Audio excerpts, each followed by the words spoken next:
आज हम लोग रिवाइज करेंगे धातुओं के खनिज एवं अयस्क के बारे में। बहुत ही इंपॉर्टेंट टॉपिक है और एग्जाम में बहुत सारे क्वेश्चंस इस पर्टिकुलर टॉपिक से पूछे जाते हैं। चलिए शुरू करते हैं इस सेगमेंट को। सबसे पहले जो धातु है वो है सोडियम, और यहाँ पे ये सोडियम के सभी खनिज दिए गए हैं। अब इस खनिजों में से कुछ अयस्क भी हो सकते हैं। अब यहाँ पे सवाल ये उठता है कि फिर खनिज और अयस्क में अंतर क्या है। तो देखिए, ये जितने भी हैं ये सभी सोडियम के खनिज हैं। यानी ऐसा कोई भी पदार्थ जो पृथ्वी से प्राप्त होता है और उसमें सोडियम है तो वह सोडियम का खनिज बोला जाएगा। लेकिन उन खनिजों में से जिस खनिज से सोडियम का निष्कर्षण सबसे सस्ता और सबसे आसान तरीके से हो जाएगा उसी खनिज को हम अयस्क कहेंगे। यानी सभी प्रकार के अयस्क खनिज होते हैं, लेकिन सभी खनिज अयस्क नहीं हो सकते।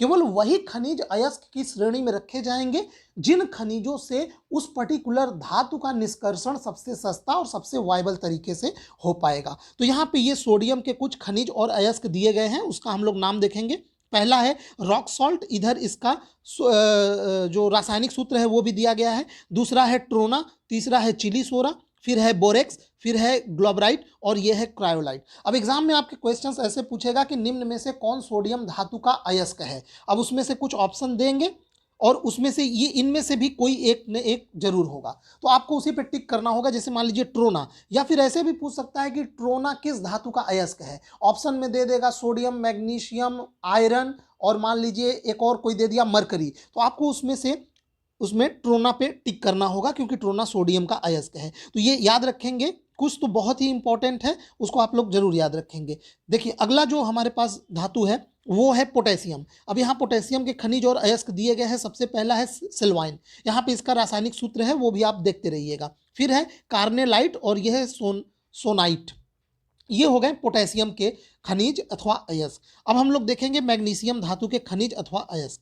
यहाँ पे पहला है मैग्नेसाइट, दूसरा डोलोमाइट। ये बहुत ज़्यादा इंपॉर्टेंट है, बहुत बार एग्जाम में पूछा गया है कि डोलोमाइट किस धातु का अयस्क है, तो वो है मैग्नीशियम का अयस्क। कार्नेलाइट, कीजेराइट और एप्सम सॉल्ट, जिसको हम लोग एप्सोमाइट भी कहते हैं। ठीक, अच्छा एक चीज आप यहाँ पे ध्यान देंगे कि कार्नेलाइट मैग्नीशियम का भी अयस्क है और यहाँ पे पोटेशियम का भी, क्योंकि जब आप लोग इसका रासायनिक सूत्र देखेंगे तो आप देख पा रहे होंगे कि इसमें मैग्नीशियम भी है और पोटेशियम भी है। ठीक, तो ऐसे क्वेश्चंस जो डाउटफुल रहते हैं वो तो आमतौर पे एग्जाम में नहीं पूछा जाता है। अगर पूछा गया तो बोथ का ऑप्शन है होगा, तो आप बोथ पोटेशियम एंड मैग्नीशियम पे टिक करेंगे। और ज़्यादातर केसेस में अगर मैग्नीशियम का पूछा है तो फिर उसमें ऑप्शन में पोटेशियम नहीं रखा जाता है। बढ़ते हैं अगले धातु की ओर। अगला धातु है कैल्शियम। अब कैल्शियम का जो सबसे इंपॉर्टेंट जो अयस्क है वो होता है जिप्सम। ठीक, जिप्सम पर यहाँ पे और भी कुछ दिए गए हैं, एग्जाम में कोई भी पूछ सकता है। लाइम स्टोन हो गया, कैल्साइट हो गया और यहाँ पे फ्लूरोस्पार, ये सभी कैल्शियम के अयस्क हैं। अगला धातु है एल्यूमिनियम, और एल्यूमिनियम का सबसे फेमस जो अयस्क है वो होता है बॉक्साइट। इसके अलावा क्रायोलाइट, कोरंडम और डायस्पोर, ये सभी इंपॉर्टेंट हैं, एग्जाम्स में पूछे गए हैं। एल्यूमिनियम का अयस्क पूछ देगा और उसमें से ये तीनों रहेगा और चौथा ऑप्शन दे देगा इनमें से सभी। तो आपको ये सभी याद होना चाहिए, केवल एक याद होने से नहीं काम चलेगा। अगला बढ़ते हैं।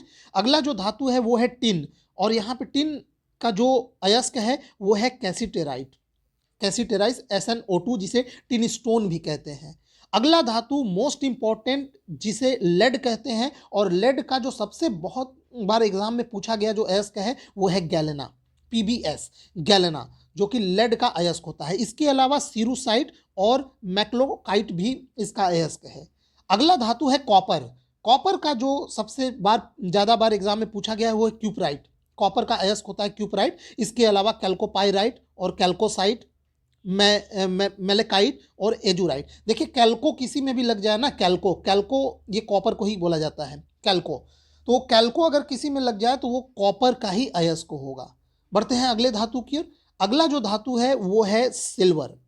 अब सिल्वर का जो अयस्क है वो है नेटिव सिल्वर, अर्जेंटाइट और केराजीराइट, केराजीराइट। इसमें जो एग्जाम में पूछा गया है ये अर्जेंटाइट पूछा गया है, और यहाँ पे केराजीराइट, इसको भी आप याद रखेंगे। तो ये हो गया सिल्वर का अयस्क।